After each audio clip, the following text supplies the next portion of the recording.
بسم اللہ الرحمن الرحیم اذ یقول المنافقون والذین فی قلوبهم مرض غر هؤلاء دینهم ومن یتوکل علی اللہ فإن اللہ عزیز حکیم۔ اذ وہ وقت بھی قابل دید ہے یا یاد کرنے کے قابل ہے۔ یقول المنافقون جب کہہ رہے تھے منافق لوگ، والذین اور وہ لوگ، فی قلوبهم مرض جن کے دلوں میں بیماری تھی، غر هؤلاء دینهم کہ دھوکے میں، غرہ دھوکے میں ڈال رکھا ہے، ہاؤلائی ان کو دینہم ان کے دین نے، ومن یتوکل اور جو توکل کرتا ہے اللہ اللہ پر، فإن اللہ عزیز حکیم تو جان لیں کہ اللہ رب العزت بہت زبردست غالب حکمت والا ہے۔ جی تو یہاں پہ سٹارٹ ہوا اذ یقول المنافقون، جب کہا کہ انہوں نے منافق لوگوں نے، تو منافقین سے مراد اہل مدینہ کے وہ لوگ تھے کہ جو ظاہری طور پہ تو مسلمان تھے لیکن اندر سے وہ دل سے مسلمان نہیں ہوئے تھے، صرف کچھ دنیاوی مفادات کے لیے، ٹھیک ہے، وہ انہوں نے اسلام کا لبادہ اوڑھ رکھا تھا، یعنی کہ ظاہری طور پہ تو اسلام قبول کیا تھا لیکن حقیقتاً وہ مسلمان نہیں تھے۔ تو اذ یقول المنافقون سے وہ لوگ مراد ہیں، ٹھیک ہے۔ والذین فی قلوبہم مرض، اب ان سے کون سے مراد ہیں؟ والذین فی قلوبہم مرض کہ وہ لوگ جن کے دلوں میں مرض ہے، یہ کچھ اہل مکہ تھے، مکہ کے رہنے والے کچھ ایسے آپ کہہ لیں انتہائی کمزور اور ضعیف ایمان والے مسلمان تھے، جن کے دل ابھی تک متذبذب تھے، ڈبل مائنڈیڈ تھے کہ مسلمان حق پر ہیں وہ ٹھیک ہیں، یا کافر حق پر ہیں یہ ٹھیک ہیں۔ ایمان تو لا چکے تھے کسی درجے میں، ٹھیک ہے، آخری درجے میں اسے ہی مسلمان تو ہو چکے تھے، لیکن ابھی ان کے ایمان میں کچھ تقویت نہیں تھی، ٹھیک ہے۔ ایمان بھی سیکھنے کی چیز ہے۔ ایک صحابی دوسرے صحابی سے، اکثر صحابہ سے کہا کرتے، آؤ ہم تھوڑی دیر ایمان لے آئیں، تو باقی صحابہ کو بڑی ناگوار بات گزری کہ یا رسول اللہ کیا ہم پہلے ایمان نہیں لا چکے، تو یہ کیوں کہتے ہیں آؤ ہم تھوڑی دیر ایمان لے آئیں؟ تو حضور اللہ نے فرمایا ہاں یہ بالکل ٹھیک کہتے ہیں، فرمایا ابھی تو تم یہ کہو کہ ہم نے لا الہ الا اللہ محمد رسول اللہ پڑھ کر دائرہ اسلام میں داخل ہوئے ہیں، ایمان تو سیکھنے کی چیز ہے۔ ابھی ہم سارے جو ہیں، ٹھیک ہے، ہم کیوں بہک جاتے ہیں؟ اب صحابہ کے دور میں جب شراب کا حکم آیا، شراب حرام ہوئی، تو گلیوں کے اندر جیسے ہماری بارش ہوتی ہے تو پانی اور کیچڑ، اس طرح وہاں پہ شراب بہہ رہی تھی پانی کی طرح۔ وجہ کیا تھی کہ ان کا ایمان مضبوط تھا۔ جیسے پردے کا حکم آیا تو مدینے کی مستورات کے بارے میں آتا ہے، احادیث میں جو ملتا ہے کہ وہ جو جہاں جہاں تھی، ایک عورت راستے میں کہیں اور اسے پتہ چلا کہ پردے کا حکم آ گیا، وہ وہیں اپنے آپ کو اوڑھ کے بیٹھ گئی، اور جب تک گھر سے بڑی چادر نہ آئی وہ لے کے گھر نہیں پہنچی کہ اب اللہ کا حکم آ گیا، اب یہاں سے میں ایک قدم بھی اس کے بغیر آگے نہیں چل سکتی۔ تو ہمارا ایسا ایمان کیوں نہیں ہے؟ ہم نام کے مسلمان ہیں، معذرت کے ساتھ کہ ہم سونے کا چمچہ منہ میں لے کے پیدا ہوئے ہیں۔ ہم پیدا ہوئے، ہمارے ایک کان میں اذان دے دی گئی، دوسرے کان میں اقامت پڑھ دی گئی اور کہہ دیا گیا کہ تم مسلمان ہو، ٹھیک ہے۔ ہم جیسے جیسے بڑے ہوئے ہمیں کلمہ سکھا دیا گیا، ہمیں نماز سکھا دی گئی، ٹھیک ہے، ہمیں قرآن پڑھا دیا گیا، سکھا نہیں دی گیا، پڑھا دیا گیا، ٹھیک ہے۔ تو ہم نے اسی پر اکتفا کیا اور ہم بس مسلمان ہو گئے، لیبل ہمارے پہ لگ گیا مسلمان۔ اب آگے ہمیں دین کا، اسلام کا، ایمان کیا چیز ہے، ہم میں سے اکثر اللہ ماشاء اللہ کی جن پہ اللہ کا کرم ہے، ٹھیک ہے، اللہ ماشاء اللہ ہمارا حال یہی ہے کہ ہم بس نام کے مسلمان ہیں۔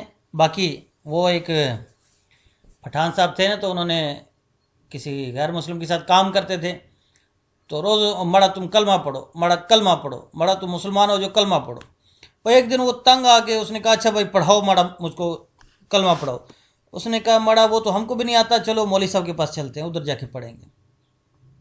تو ہمارا ایمان اور ہمارا اسلام کچھ اسی طرح کا ہی ہے کہ ہم کلمے کا نام بول لیتے ہیں، لیکن کلمے کا تقاضا کیا ہے، کلمہ ہم سے کہتا کیا ہے، قرآن ہمیں کیا کہتا ہے، ہمیں اس کا پتہ نہیں ہے۔